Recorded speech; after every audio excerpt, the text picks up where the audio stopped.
বন্ধুরা, আবার একটা নতুন রেসিপি বা নতুন ভিডিও নিয়ে তোমাদের সামনে হাজির।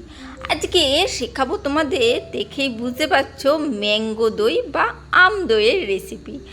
এই গরমে ঠান্ডা ঠান্ডা ম্যাঙ্গো দই বা আম দই খেতে তো দারুণ লাগে, কিন্তু সেটা যদি বাড়িতে বানানো হয় এতটাই টেস্টি হবে, হেলদি তো বটেই। চলো, এই জামাই ষষ্ঠী স্পেশাল, জামাই ষষ্ঠীর পরেও অবশ্যই এই ম্যাঙ্গো দই বা আম দইটা ট্রাই করে দেখো কিভাবে বানিয়েছি। চলো দেখে নেওয়া যাক। এখানে দুটো হিমসাগর আম নিয়েছি। তোমরা এমনি আম নিতেই পারো, একটু মিষ্টি ধরনের আমটা নেবে, একটু মিষ্টি ধরনের আম হলে খুব ভালো হয়। দুটো আম কেটে টুকরো করে নিয়েছি, ছোট ছোট করে পিস করে, সেটা দেখালাম না। এটা মিক্সি জারের মধ্যে সুন্দর করে আমি পেস্ট করে নেব। অনেকটাই আম, যেহেতু ছোটো বাটিতে পেস্ট করছি, একবারে হবে না, দুবারে করেছি। ভালো করে বড় জারের মধ্যে একবারেও করে নিতে পারো। এবারে কড়াইয়ের মধ্যে এখানে আমি আমের পেস্টটা দিয়ে দিয়েছি। আমের পেস্টটা দিয়ে পুরো দুবারে করে নিয়ে সব পেস্টটাই দিয়ে দিয়েছি, জল ছাড়াই করেছি সুন্দরভাবে। কিন্তু আমের পেস্টটা দিয়ে ভালো করে কিন্তু আমি নাড়াচাড়া করে নেবো। সুন্দর করে কিন্তু জলটা নাড়াচাড়া করে শুকিয়ে নিতে হবে সুন্দরভাবে। বেশ এটাকে নাড়াচাড়া করে জলটাকে শুকিয়ে নেবো। একটু যখন গরম হয়ে যাবে, একটু তখন মিডিয়াম ফ্লেম রেখে আমি এখানে কিন্তু আমটাকে ফোটাবো। মিডিয়াম ফ্লেমে রেখে ফোটাতে হবে, না হলে চারিদিকে ছিটকাবে। সেই জন্যেই কিন্তু অবশ্যই একটু মিডিয়াম ফ্লেম রেখে আমটাকে নাড়াচাড়া করতে হবে। আর এখানে সুন্দর করে মিশিয়ে নিচ্ছি যতটা পারবো, মানে জলটা শুকিয়ে ঘন করে নিতে হবে। আর এখানে সামান্য একটু চিনি অ্যাড করেছি, 2 থেকে 3 চামচ মতন চিনি অ্যাড করে দিতে হবে, যাতে এটা ভালো করে মানে একটু মিষ্টি হয়ে যায়। সামান্য চিনিটা কোনো কারণে স্কিপ হয়ে গেছে, ব্যাপারটা আমি বুঝতে পেলাম না। চলো, ক্যামেরা হয়তো সেই সময় বন্ধ হয়ে গেছিলো। আর এইখানে 1 লিটারের চেয়ে একটু কম দুধ আমি এখানে নিয়েছি। দুধটা নিয়ে সুন্দরভাবে দুধটাকে জাল করে নেবো আর ফুটিয়ে নেবো। ওই অল্প একটু দুধে একটু চা হয়েছিল, সেই জন্য একটু কম দুধ রয়েছে, 1 লিটার দুধেও হয়ে যাবে। ভালো করে ফুটিয়ে নিতে হবে, একটু ফুটিয়ে 5 মিনিট মতন মানে ফুটিয়ে নেবে, ফুটিয়ে একটু ঘন করে নিতে হবে। 5 মিনিট ফুটিয়ে নেওয়ার পর সুন্দর করে ভালো করে দুধটাকে, এমনি নর্মালি দুধ নিয়েছি, বুঝতেই পারছো, প্যাকেটের যে দুধ পাওয়া যায় ওই ফুল ক্রিম হাফ ক্রিমের মতন নয়, এমনি যে দুধ মোটামুটি ব্যবহার করো সাধারণ মানুষ, সেই দুধই নিয়েছি। তার মধ্যে নিয়ে নিয়েছি এই 250 গ্রামের যে ক্রিমের প্যাকেটটা থাকে, সেই ক্রিমের প্যাকেটটা পুরোটাই ক্রিমটা আমি এর মধ্যে দিয়ে দিয়েছি। ভালো করে দিয়ে পুরোটাই দিয়ে আমি ভালো করে দুধের সাথে মিশিয়ে নেবো এই ক্রিমটা। আর অবশ্যই ফুটিয়ে নেবো সুন্দর করে। ক্রিম দেওয়াতেই কিন্তু দইটা, এর আগেও আমি দইয়ের রেসিপি দিয়েছি, তোমরা দেখতে পারো মিষ্টি দইয়ে, খুব সুন্দর কিন্তু ক্রিম দেওয়াতে খুব সুন্দরভাবে কিন্তু দইটা জমে, খুব সুন্দর হয়, ক্রিমি একটা ভাব হয় আর ঝটপট জমে যায়, খুব মানে একদম খুব সুন্দর সেট হয় কিন্তু। আর কতটা টেস্টি হবে তো বুঝতেই পারছো, যারা আগে দইটা জমিয়েছো তারা জানো, আর যারা জমাওনি তারা তো জানো না। অবশ্যই ম্যাঙ্গো দইটা বা আম দইটা কিন্তু তোমরা অবশ্যই ট্রাই করো। একটু আবার ভালো করে ওই 5 মিনিট মতন ফুটিয়ে একটু দুধটাকে কমিয়ে নিচ্ছি। আর ওইদিকে আমের পেস্টটা কিন্তু অলরেডি ঠান্ডা হয়ে গেছে। আর এইখানে আমি ফোটাতে ফোটাতে এর মধ্যেও কিছুটা আমি চিনি দিচ্ছি, ওই 2 থেকে 3 চামচ মতন।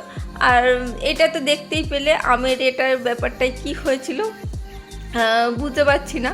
আমের এর মধ্যেও কিন্তু ওরকম 2 থেকে 3 চামচ চিনি দিয়েছিলাম। যতই মিষ্টি আম হোক, একটু ফল তো যেহেতু, তার মধ্যে একটু টক ভাব থাকে, তাই অবশ্যই একটু চিনি দিয়ে দেবে। খুব বেশি কিন্তু এখানে চিনি ইউজ করা হয়নি, এখানে ওই 2 থেকে 3 চামচ আর ওখানেও 2 থেকে 3 চামচ মতন চিনি আমি ইউজ করেছি। হ্যাঁ, মিষ্টি দই যেহেতু একটু মিষ্টি তো হবে, সেই জন্য চিনিটা একটু ব্যবহার করতেই হবে। এখানে চিনি যারা খাও না সেখানে তাদের জন্য অসুবিধে, কিছু করার নেই। চলো এবারে দুধটাকে একটু ঠান্ডা করে নিয়েছি, খুব বেশি গরম নয়, হালকা উষ্ণ গরম থাকতে থাকতে এই দুধটা আমের মধ্যে দিয়ে সুন্দরভাবে কিন্তু মিশিয়ে নিচ্ছি। আমের মধ্যে ভালো করে দিলাম, দিয়ে সুন্দর করে আমি মিশিয়ে নিচ্ছি ভালো করে। অল্প দুধ দিয়েছি আগে, দিয়ে ভালো করে মিশিয়ে নিচ্ছি, তারপরে আবার বাদবাকি দুধটা দিয়ে ভালো করে আমের সাথে মিশিয়ে নেব সুন্দর করে। আর সামান্য গরম রয়েছে, খুব বেশি গরম নয়, আর একেবারে ঠান্ডা করে ফেললেও হবে না। আর যেহেতু চিনি দেওয়া রয়েছে আমের মধ্যে, সেহেতু কেটে যাওয়ার সম্ভাবনা নেই। আর দুধটাকেও তো ক্রিম দিয়ে খুব সুন্দর করে করা হয়েছে, দেখতেই পাচ্ছ খুব সুন্দর কিন্তু মিশে গেছে। আর এইখানে আমি টক দই জল ঝরাতে দিয়ে রেখেছিলাম, খুব বেশি নয়, 100 গ্রাম মতন টক দই আমি জল ঝরাতে দিয়ে রেখেছিলাম। দেখতেই পেলে সেই দইটা আমি বেশি অংশটাই কিন্তু এর মধ্যে দিয়ে দিয়েছি। এখনও সামান্য দুধটা কিন্তু গরম আছে, সেই পর্যায়ে কিন্তু খুব ভালো করে দইটাকে আমি মিশিয়ে নিচ্ছি এই দুধের মধ্যে, দুধ আর আমের মধ্যে খুব ভালো করে দইটাকে ভালো করে বিট করে মিশিয়ে নিতে হবে সুন্দর করে। আর কিছুটা দই অল্প সামান্য পরিমাণ রেখে দিয়েছি ওই বাটিগুলোর মধ্যে বা হাঁড়িগুলোর মধ্যে আমি একটু লাগিয়ে দেবো, তাতে কি হয় খুব সুন্দর জমতে সাহায্য করে, তাই একটু সামান্য পরিমাণ রেখে দিয়েছি। দেখো খুব সুন্দর করে আমি কিন্তু মিশিয়ে দিয়েছি। আর যেহেতু রাত্রিরে ভিডিও, একটু হয়তো কালারটা তোমাদের একটু ফেড লাগতে পারে, কিছু করার নেই, রাত্রিরে জমিয়েছিলাম, দিনের বেলা তাহলে খেতে দারুণ লাগবে আর জমেও যাবে, সেট হওয়ার নিয়ে কোনো চিন্তা করতে হবে না। দুটো হাঁড়ি মতন একটা ওই ঘটি মতন ছিল, সেটার মধ্যে নিয়েছি, আর একটা কাচের বাটিতেও জমাবো। আর হাতা করে অবশ্যই আমি এইটা দিয়ে দিচ্ছি ওই হাঁড়ির মধ্যে, সুন্দর করে দিয়ে ভর্তি করে দেবো, দিয়ে কি আটকে মানে মুখ আটকে এটাকে সারা রাত্রির জন্য কিন্তু সেট হতে ছেড়ে দিতে হবে। আর কিছুই করতে হবে না, কোনো কিছুই করতে হবে না।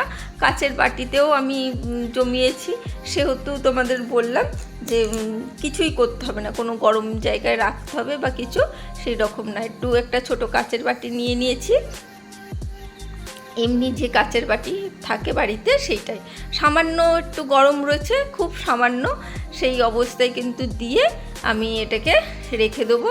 আর বাড়িতে যেই রকমই প্লাস্টিক বা কাগজ থাকুক সেই দিয়ে মুড়ে দেবে। আমি একটু বাটার পেপার ছিল, তাই দোকানের মতন এইভাবে গার্ডার দিয়ে আমি এটা কিন্তু আটকে রেখে দিলাম সারা রাত্রির জন্য। সবগুলোই কিন্তু এরকম বাটার পেপার দিয়ে, তোমরা এমনি থালা বাটি চাপা দিয়েও রাখতে পারো, সেরকম কোনো ব্যাপার নেই। আমি দোকানের মতন একটু কাগজ দিয়ে মুড়ে রেখে দিলাম, সারা রাত্রি রেখে দিয়েছিলাম। আর সকালবেলায় দেখো কাগজগুলো খুলে তোমাদের ডাইরেক্ট দেখাচ্ছি, কি দারুণ একদম সেট হয়েছে, বুঝতেই পারছো সুন্দরভাবে। আর এটা একটু ওপর থেকে ওই পুদিনা পাতা দিয়ে একটু ডেকোরেশন করে দিলাম, সুন্দর লাগবে দেখতে। যেহেতু ভিডিও করে দেখাচ্ছি সেই জন্যে সৌন্দর্যটা তো রাখতেই হবে, যে কোনো জিনিস সুন্দর না হলে পরিবেশন করা যায় না।